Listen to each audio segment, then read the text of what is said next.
प्रधानमंत्री के संसदीय क्षेत्र वाराणसी में काशी क्षेत्र के महामंत्री जैनेंद्र दुबे ने अपने विचारों को हिंद 24 टीवी के वरिष्ठ पत्रकार सुजीत कुमार मिश्रा से रूबरू कराया और कहा कि हमारे आइकन केशव प्रसाद और श्यामा प्रसाद मुखर्जी हैं। नरेंद्र मोदी भारत के प्रधानमंत्री और वाराणसी के सांसद देश और दुनिया में सराहनीय हैं। 2022 में उत्तर प्रदेश में भारतीय जनता पार्टी की ही बहुमत सरकार बनेगी। जिला पूरी दुनिया में अपने आप में बहुत बड़ा जिला माना जाता है। सबसे बड़ी खुशखबरी है, प्रसन्नता है कि यहाँ से नेतृत्व इस देश के प्रधानमंत्री नरेंद्र मोदी जी कर रहे हैं। आज हम बनारस जिले के अंतर्गत रोहनिया, जो भारतीय जनता पार्टी का क्षेत्रीय कार्यालय है, यहाँ आया तो हमसे मुलाकात क्षेत्रीय महामंत्री दुबे जी से हुआ। तो मैंने कुछ जानना चाहा, कुछ रुझान जानना चाहा, कुछ पार्टी और पार्टी का काम, सरकार का, प्रदेश सरकार, केंद्र सरकार का काम इनके द्वारा जानना चाहा। तो काशी क्षेत्र के महामंत्री हैं। काशी क्षेत्र के महामंत्री प्रदेश और केंद्र सरकार की कहानी दुबे जी की जुबानी पूरे हिंदुस्तान के दर्शकों को दिखाना चाह रहा हूं और सच्चाई से रूबरू कराना चाह रहा हूं। तो दुबे जी, आपका हमारे चैनल पे बधाई है, शुभकामना है। कैसा अनुभूत हो रहा है सर कार्य करके आप? सर्वप्रथम आपको और आपके इस चैनल को थोड़ा तेज बोलिएगा सर। बहुत बहुत बधाई देना चाहता हूं और चाहूँगा भी कि बाबा विश्वनाथ आप लोगों को स्वस्थ, दीर्घायु, यशस्वी जीवन प्रदान करें और आपका चैनल दिनों रात उन्नति और प्रगति करे। आपका प्रश्न अब आप कर सकते हैं, मैं उसका जवाब। सर, सबसे पहली चीज़ यह है कि 2022 के विषय में कुछ हम जानना चाहेंगे। बहुत सरगर्मी है प्रदेश में, पब्लिक में, प्रशासन शासन में सरगर्मी है सर। जानना चाह रहे हैं लोग और प्रयास करके संगठन और सरकार के माध्यम से कि क्या कंडीशन होगी आपकी 2022 में। बहुत अच्छी बात कही आपने। सर्वप्रथम मैं 2022 को लेकर ये कहना चाहता हूँ कि अभी कुछ दिन पहले देखे होंगे पूर्ववर्ती सरकार, इसके पहले रहे अखिलेश यादव जी की अपने आप को वह उत्तर प्रदेश की जनता का कम सीएम और माननीय मुलायम सिंह के पुत्र के रूप में उस परिवार का सीएम ज़्यादा मानते हैं। और उन्होंने कहा था कोवैक्सीन, कोरोना को लेकर के आ रहा हूँ, वैश्विक महामारी पे, उन्होंने कहा कि भाजपा की वैक्सीन है। भाजपा की वैक्सीन उनके पिता ने लगवा ली। अब कौन सा विकास चाहते हैं 2022 में?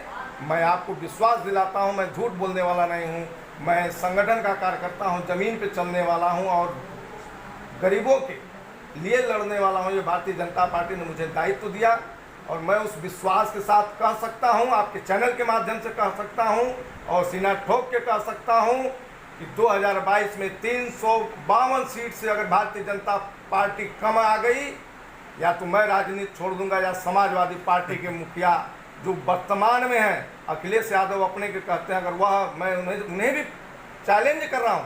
क्या अखिलेश जी को आप चैलेंज कर रहे हैं? एकदम खुले तौर पे चैलेंज कर रहा हूं। क्या अखिलेश जी को आप चैलेंज कर रहे हैं? एकदम खुले तौर पे चैलेंज कर रहा हूं। सर, लोग कहते हैं ये समाजवादी पार्टी है।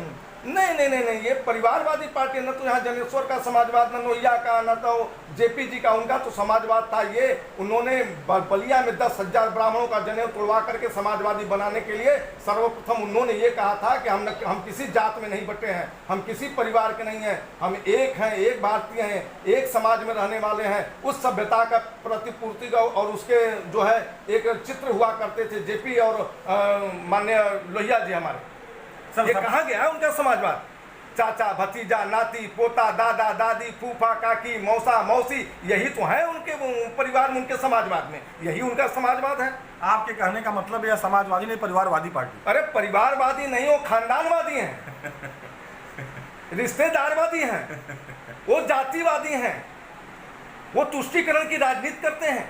कब्रिस्तान से मुर्दे उड़ा करते थे। 300 करोड़ रुपए जनता की कमाई का उन्होंने दे दिया कब्रिस्तान को गिरवाने के लिए, बाउंड्री वाल के लिए। उसमें पता नहीं कितने अपने बेचारे हिंदू समाज के वर्ग के लोगों की जमीनें उन्होंने जबरदस्ती हड़प ली। आरोप लगाना चाहता हूं, आज अगर वो किए होते तो आज जो कोरोना वैश्विक महामारी में क्या अखिलेश यादव जी ने हिंदुओं के लिए नहीं किया? हिंदुओं के लिए कुछ नहीं किया, हिंदुओं को गोली मरवाए उनके पिता। मुलायम सिंह या अखिलेश यादव जी ने हिंदुओं को नहीं किया? किया। राम भक्तों के ऊपर गोली चलवाई, सरयू को उनके खून से लाल किया।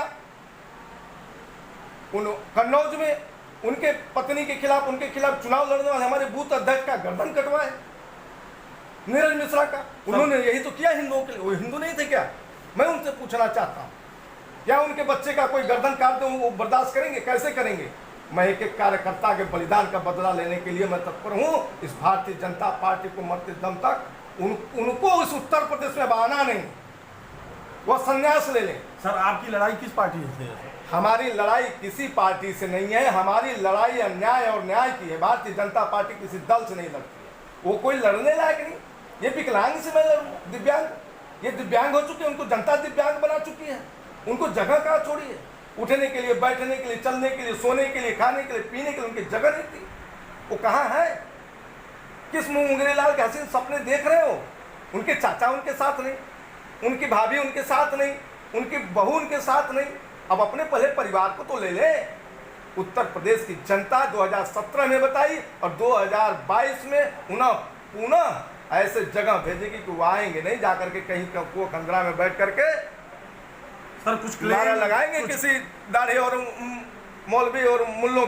इस पर क्या कहना है सर आपका? ऐसा कुछ भी नहीं है। ऑथेंटिक रूप से अगर जो गलत होते हैं, जो हमारी सरकार, हमारी योगी जी की सरकार और मोदी जी की सरकार, आप देख लीजिए, मोदी जी को तो कुछ कहना नहीं है, योगी बाबा जी को भी कुछ कहना नहीं है। वो तो है एकदम अपना मठ मंदिर छोड़ करके इस जनता की सेवा के लिए, जो जिस प्रकार राम ने अयोध्या को छोड़ करके वनवास में गए और वनवासियों को, शोषितों को, पीड़ितों को, वंचितों को, वृक्ष मानव चराचर जगत को, बानर को, सबको पालने पोसने का और माता सबरी तक के जूठा बेर खाने का कार्य किया, उसी प्रकार आज हमारे योगी जी कर रहे हैं। और रही बात, मैं मानता हूँ, खुले मन से मानता हूँ, कुछ ऐसे निकम्मे हैं उत्तर प्रदेश में, पूर्ववर्ती सरकारों में, जो भ्रष्टाचार की बदौलत आकर के कुर्सी पर बैठे हैं, किसी दल के लिए काम करने का काम करते हैं, मेरी सरकार को और योगी महाराज जी को बदनाम करने का काम करते हैं। उनको भी चिन्हित किया जा रहा है। योगी महाराज जी उनके ऊपर भी दृष्टि डालें। सर एक आरोप लगता है आपके पार्टी पर, भाजपा पर एक आरोप यह भी लगता है प्रदेश में कि दूसरे पार्टी से कोई विधायक आता है, कोई एक बड़ा नेता आता है तो उसको पद दे दिया जाता है। इस पर क्या कहना चाहेंगे सर? ऐसा नहीं है, वह उस पद के लायक होता है।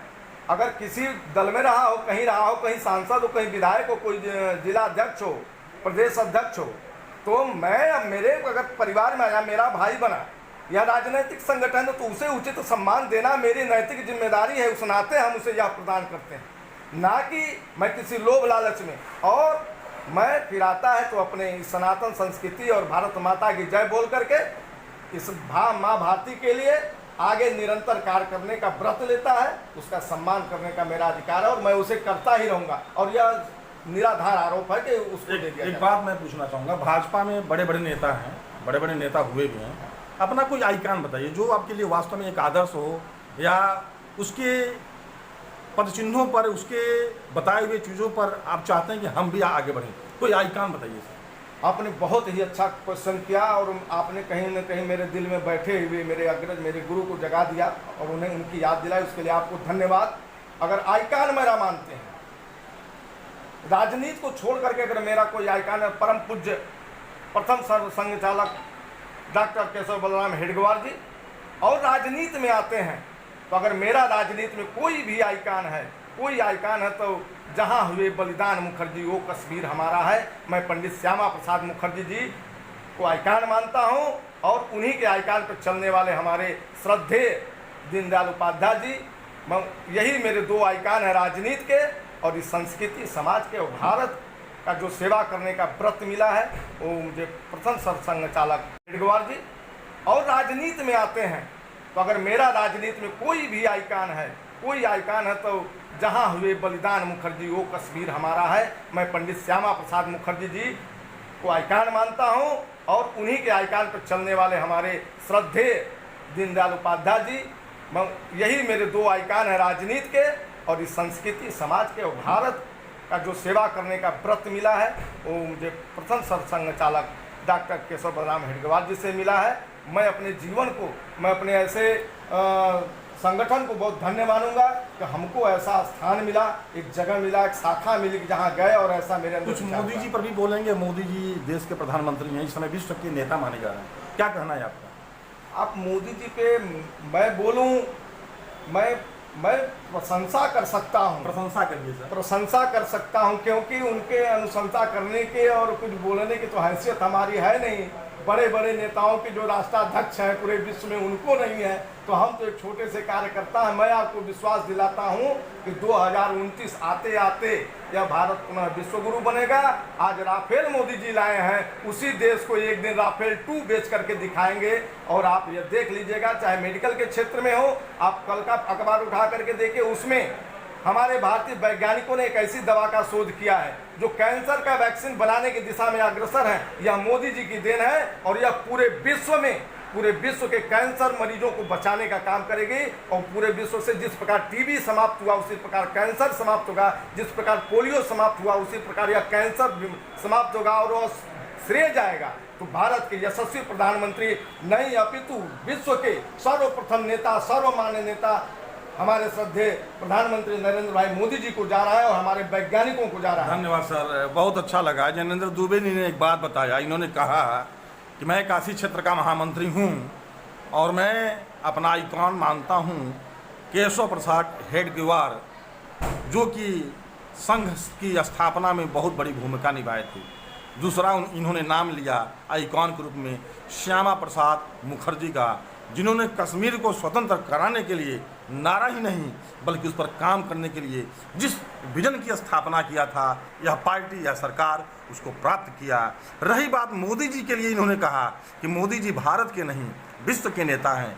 भारत के ही वो प्रधानमंत्री नहीं हैं, विश्व को चलाने वाले एक बहुत बड़े नेता हैं। और रही बात मोदी जी के नेतृत्व में भारत बढ़ रहा है, देश बढ़ रहा है, दुनिया बढ़ रही है। धन्यवाद। हिंदुस्तान के एक बड़ी चैनल से सुजीत कुमार मिश्रा, धन्यवाद, थैंक यू।